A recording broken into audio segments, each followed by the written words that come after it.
without much delay, we have a lot of excitement about having you here, Martin, because the taxonomy has been on people's minds for the last year. We've done a lot of events about it, our partners have done a lot of events about it, and we have been worried about what is happening with the sustainable finance agenda in Europe, because Europe is seen as one of the leading lights of sustainable finance and sustainability. So my first question to you would be, so where have we got to after these many years of working on sustainable finance agenda in Europe? So if you can just tell us, where are we now? Thank you very much, Linda, and hello to everyone. It's a great pleasure to be here, and it's really, it's kind of a hard thing, to see Prague, indeed. As you said, it's my hometown. I'm not sure that I will come back to Brussels tomorrow morning.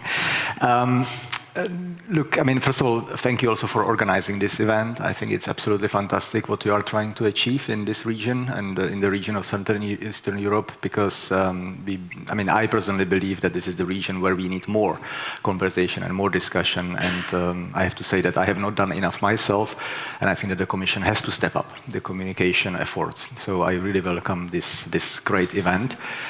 Where we have got, as you know, we have been working on this file for 5 years, and I already see many faces with whom we have been working very closely. The focus of our agenda has been kind of partially regulatory, and we have done some important legislative proposals, mainly to impose transparency requirements on the financial sector and on businesses. So far, we have not imposed any regulatory environments on the financial sector or on businesses to use our tools. So far we have been developing transparency requirements, nothing more. But then it requires that the financial sector and the businesses are starting to use the tools that we are developing, such as taxonomy, the green bonds, the climate benchmarks. And there, we have some homework to do now to understand basically what is the uptake of those tools, because transparency is one thing, and it's a very important element in our agenda. Without transparency, we will never have an integrity of the sustainable finance market. But then another thing is what the financial sector and the businesses are doing. And here, as you know, we have been pursuing 2 main goals. The first one is making sure that the risks stemming from climate change and environmental degradations are managed better, and not only by the financial sector, but also by the businesses. And we, of course, require them to disclose how they do that. But another element of that, and we call it double materiality in our kind of Brussels language, is to make sure that there is an impact, that there is a positive impact of what the financial sector does, and that ultimately the financial sector and the businesses align with the goals that we have set. You have certainly heard so many great speeches about our big targets. The European Green Deal is obviously our flagship project, but it's not enough to be talking about let's have a 2030 target, let's have a 2050 target. We need to translate, and we need to go much more deeper in understanding what the businesses have to do, what the financial sector has to do in order to be on track. So, on the question, where we have got, I think that we have got quite far. Is it there? No, absolutely not. I think that this is also a reflection that we had last year, where we adopted, as the European Commission, as the European Union, a new strategy on sustainable finance. The first strategy that we adopted back in 2018 was quite a revolution.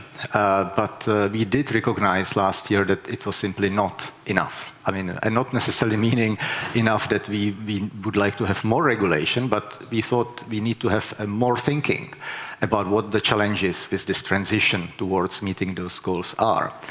And the strategy that we adopted last year outlines kind of 4 challenges. I will not go into too much detail, but the first one is how to facilitate transition. So far we have been talking about sustainable finance, which kind of evokes an idea that everything has to be sustainable tomorrow or everything has to be sustainable today. Well, ideally that would be great, but that's not the case. So we did recognize last year that we have to work harder with this agenda to support stakeholders, the markets, the businesses, the financial sector, on how to get there. We have to be very clear, there is only one target, and this target cannot be compromised, but there can be different trajectories, there can be different pathways. And we wanted to give a recognition to this fact. So work on transition, I think that that's the first priority. The second gap that we had identified was that so far we have put a lot of emphasis on the financial sector. This is about sustainable finance, about greening finance, but we also wanted to make sure that this agenda is inclusive, that we engage more with businesses, with the sector, that they don't perceive this as an agenda, this agenda as a threat only, but as an opportunity. So inclusiveness, engaging with the SMEs, retail investors, etc., etc. The third priority that we identified last year, again, if you ask me where we have got and what the next steps are, is to make sure that the financial sector itself accelerates the alignment with the targets. Because so far, and I'm not criticizing anyone, there is a lot of good progress, but if you look where the financial sector stands today, is still, I mean, basically nowhere where the sector overall should be. And that's exactly where the agenda sets the target.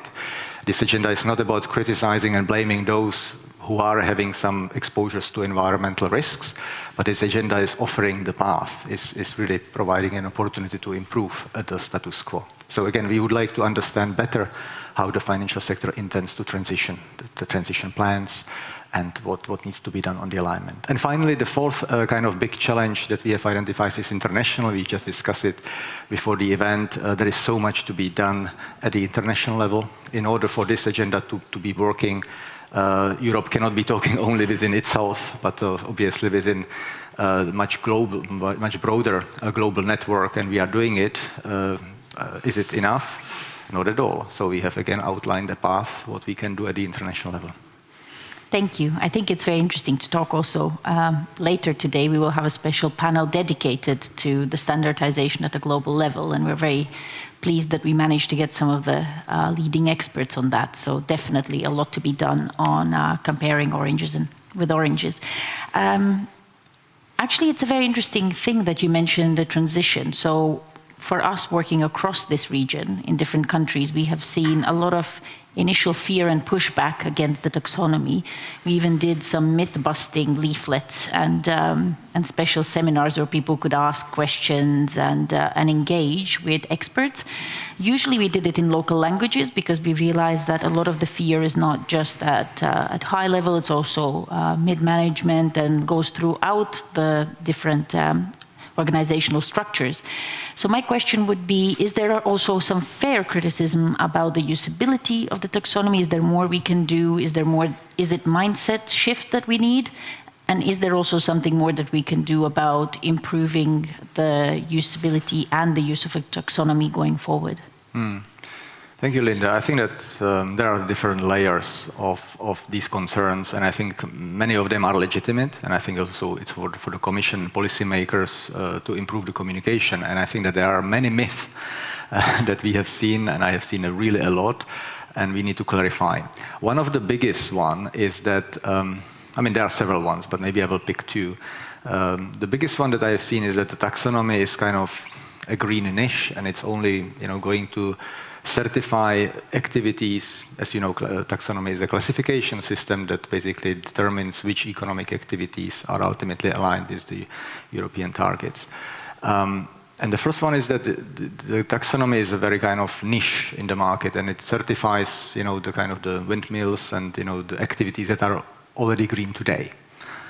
That's not true, and some of the architects of taxonomy that I see in the audience can certainly confirm that the whole idea, and again, this didn't come from my own head, was to make an impact with taxonomy. So there is no accident that taxonomy includes not only these kind of green activities, but also activities that are not green today, but where the potential to make a substantial contribution and to make them greener, and not necessarily entirely green, but a much greener, considerably greener, that still emits maybe some emissions, is the most significant.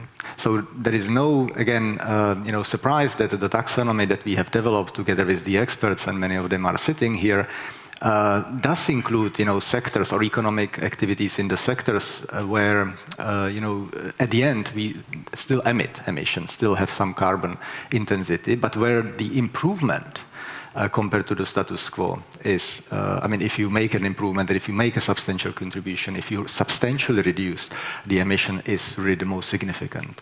And this is what we call, again, transitional activities. You mentioned the word transition.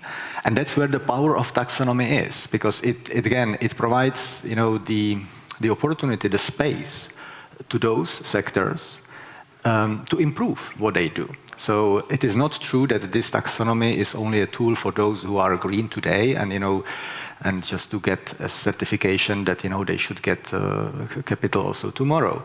The beauty of taxonomy, and that's where I think that the greatest potential of taxonomy is that you know it shows the way, and even for a company that operates in a high carbon emitting sector, even if the company doesn't generate a single Czech crown or a single euro in terms of revenues, it can invest, it can make a capital expenditure in a project that is aligned with the criteria. So the potential there is for everyone. So everybody can benefit from taxonomy. And I underline the word benefit. Nobody is imposing the use of taxonomy. So that's the first myth. I mean, that, you know, it's only certifying the green. And the kind of the second myth is that this whole agenda, again, you know, requires everyone to be green, and who is not green today, that, you know, that will lose access to finance. I mean, there are many activities that, again, you know, are not green today, where, again, the potential to reduce emissions is still significant, but where the criteria tightened over time. And that's what we have done. Ultimately, also, I mean, I'm sure that you are going to ask about also the Complementary Delegated Act, where we have recognized some activities that we believe are very important for transition, for allowing stakeholders to get to the targets. There are many more myths in the agenda, but we believe that if we manage to dispel these myths, what taxonomy is, what is and what it is not, I think that we can make a big improvement.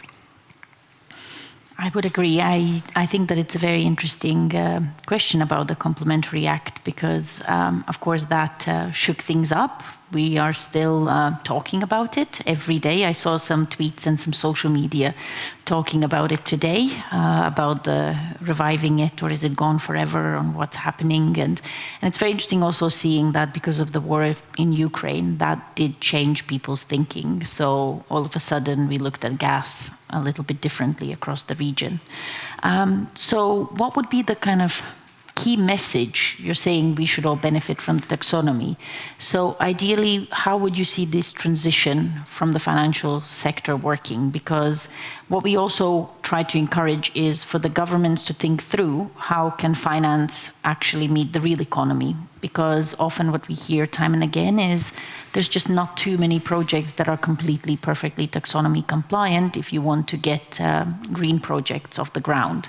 And I think the previous panel with Vasil Hudak mentioned that, well, we need more of these projects, we need a better project pipeline. So in terms of, in an ideal world, what kind of role would you like the taxonomy to play in that respect? Look, we have to be realistic and pragmatic here as well. You know, the taxonomy is a groundbreaking and disruptive project in the positive sense. It really takes a lot of effort and time to understand how it works, and also to make sure that it works. And our priority now in the European Commission is to make sure it works primarily in the first place for the private sector, because we have developed taxonomy for the private sector primarily. I'm not saying that it cannot be used for other purposes, but before we implement taxonomy in the financial sector and in the businesses and make sure that it works the right way, it may be a little bit premature to go, you know, too far and to already envisage the role of taxonomy, you know, for the role of public budget, and to apply it across the board. As you rightly said, you know, there is a problem with the project pipeline, and as we also discuss now with the experts, then the kind of proportion of activities that would be currently aligned with taxonomy currently is very, very small. Is it a problem on its own? Well, it can be a problem because there might be some kind of bugs in the taxonomy design that we have to resolve, and we have to be very transparent, and I'm sure that Nadia will talk about these bugs, I mean, that can be fixed in later on. But Another message that I would like to pass is that the proportion of the activities being low also offers the potential to increase, this proportion over time. So we should not be thinking about taxonomy as a kind of a static measure that tells you today that today the situation is bad, but it also shows the way.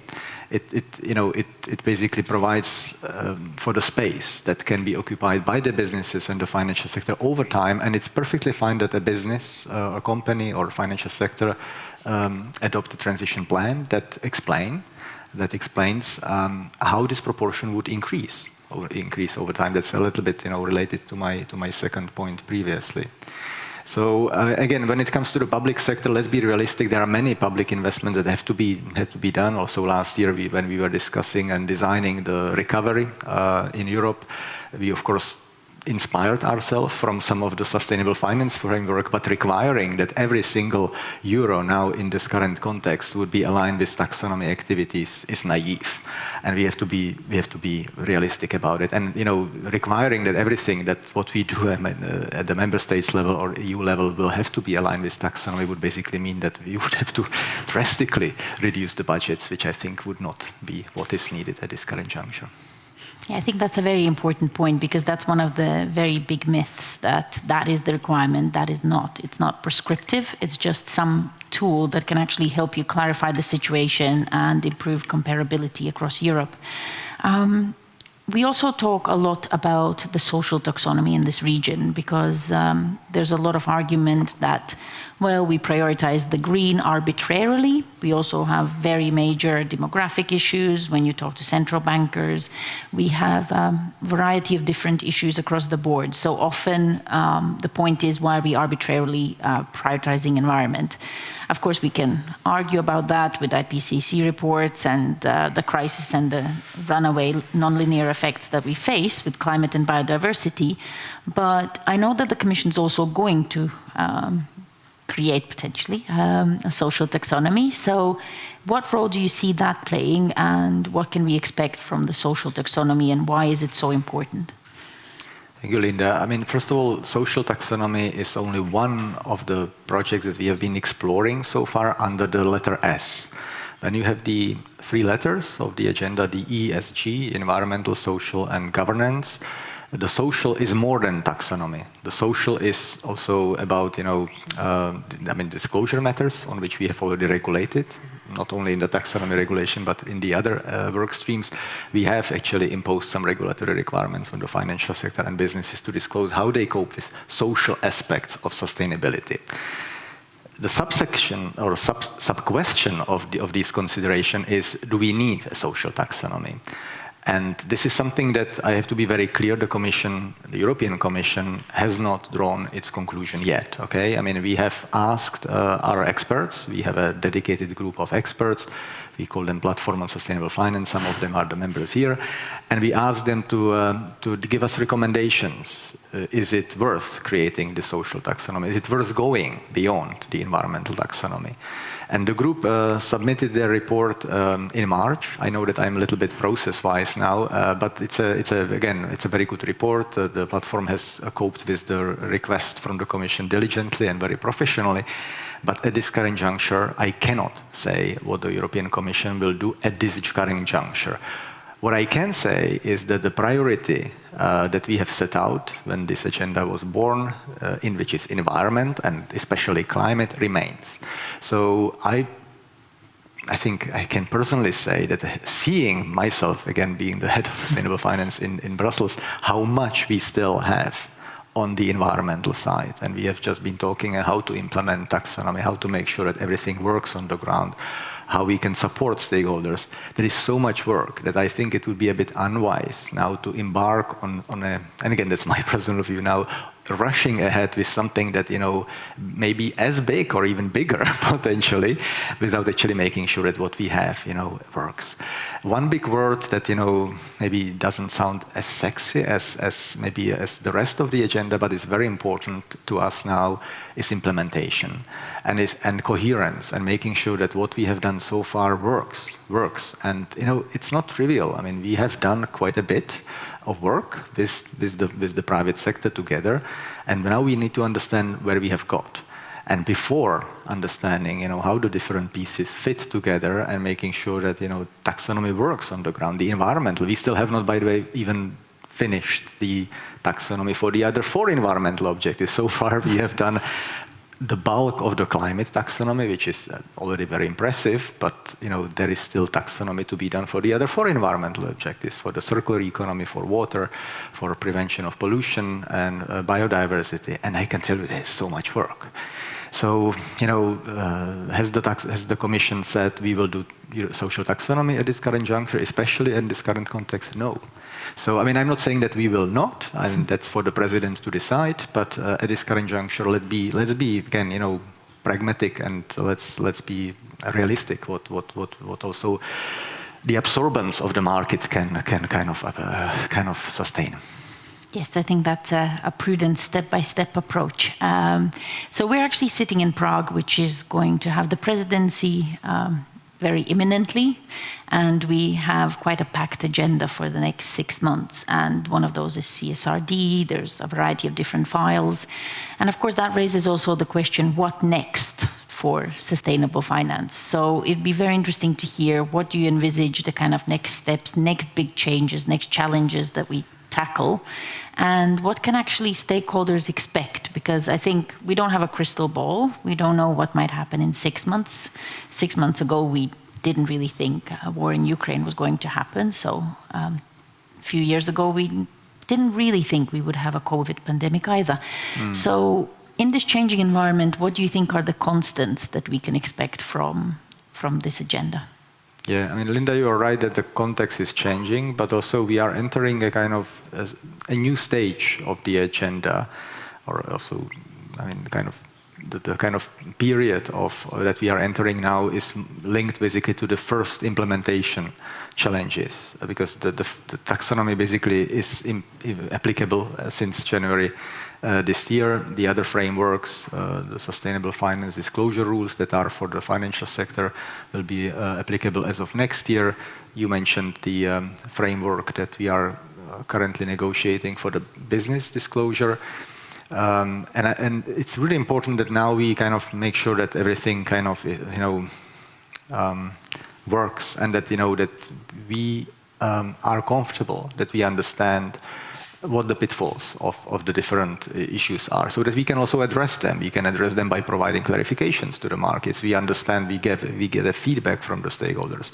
So what I can say is that what you can not expect, or what will certainly not happen in the next, let's say, 2 years on this agenda, a very heavy regulatory wave of new regulations. I think that that's not what is coming from Brussels. I think that at this stage, we really put a lot of emphasis, again, on the implementation, and on the, again, not maybe a very sexy word, but a very important one, on coherence. Because ultimately, the businesses and the financial sector will not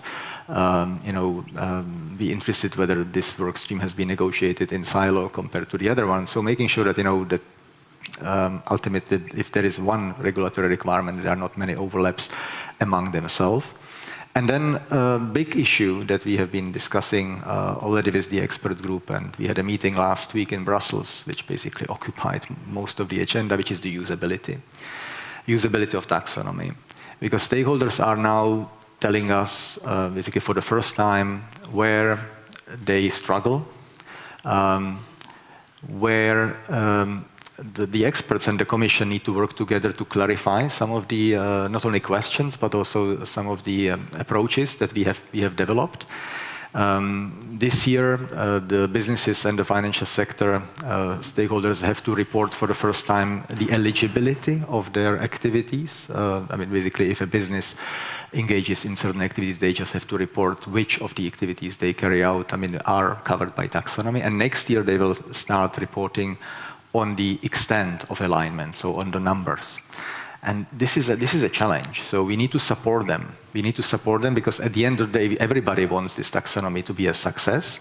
And there are practical questions. There are very many practical questions.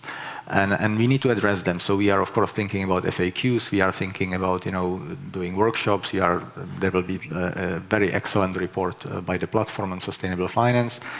So these usability aspects really should be a priority in the weeks to come and in the months to come. And then also you mentioned, I mean, the word transition. I do believe that, you know, and also what you can expect from us, but also I think that here I should say what we in the European Commission as policymakers expect from the stakeholders, and I am talking to many of you. As I said, so far we have done a lot of regulatory work in terms of transparency and disclosures, but now it's in the hands of the businesses and the financial sector to use these tools, and especially to clarify how they are going to transition towards the targets. And we would be interested, and we are really seriously interested to understand how this will happen. So even if a company, as I said, I mean, may not generate a single euro from the taxonomy-aligned activities today, it is still important that this company lays out a pathway, lays out a plan, what it is that the company or the financial sector is going to do in the years to come, so that actually also the supervisors, and especially in the case of financial sector, are comforted that there is some improvement. We would like to understand what the businesses are planning to do when it comes to other aspects of sustainability, not only climate and environmental, but also social and governance aspects. There is an ongoing initiative on due diligence. So there is a need for a dialogue between policymakers and the businesses and the financial sector. And linking it to the event today here in Prague today, I think that there are hardly other places where this dialogue is more needed than in Central and Eastern Europe. And I am coming from the region. And what we would like to achieve here is that we kind of flip, you know, the mindset from threat and risks. And I even sometimes heard, you know, taxonomy is a gun, into opportunities, into you know, how this agenda actually can be used to strengthen the competitiveness ultimately. And I strongly believe that ultimately, and I hope that I pass the message across, is that this agenda is not about certifying those who are green today and who kind of, you know, will get a competitive advantage later on, and to the disadvantage of those who are still far behind. On the contrary, I think that this agenda has been actually designed in a way that where the potential for this positive change is the most significant, the agenda and the framework should give the most recognition and ultimately also provide for the greatest opportunities. And I sincerely believe that these opportunities have not yet been exploited enough, and maybe have not even been articulated, have not been communicated about. And I'm not suggesting that it's only for the Commission to do that, but there needs to be dialogue. There needs to be dialogue between the financial sector and the businesses, the policymakers, supervisors about this agenda. And I would be very happy to see much more of this dialogue in the months and years to come, especially in this particular region, because once people kind of grasp the power of this agenda in the positive sense, not only again, you know, that somebody is threatening to withdraw finance, I think that, you know, it can really bring a very massive change. Yes, I like that very hopeful message that you need to embrace the full potential that you can unleash rising from this agenda, especially if you are a business in Central Eastern Europe or a financial institution. There's a lot of work to be done. There's a lot of transitioning to be done, and realistically, climate change is not going to stop tomorrow. We are seeing this trend, and it's not going to go away. So either you risk to be left behind or to really struggle. So we always encourage people to start exploring this agenda and engaging a lot earlier, because it makes life much easier and it also makes it less expensive. We've seen some instances where people didn't really realize taxonomy will be mandatory, and then they had to catch up, and that's always a lot harder and a lot more expensive. But with that, we will finish today. I think it's a very positive message from your side, also showing that the Commission is engaging, it is listening, it's trying to improve usability, trying to understand also the stakeholder concerns and respond to them.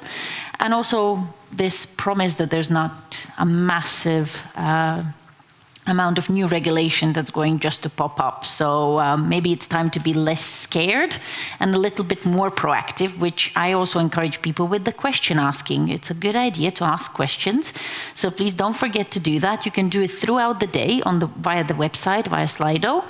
Please do. And Martin's also here for the whole day, so please feel free to catch him. Thank you. Thank you very much.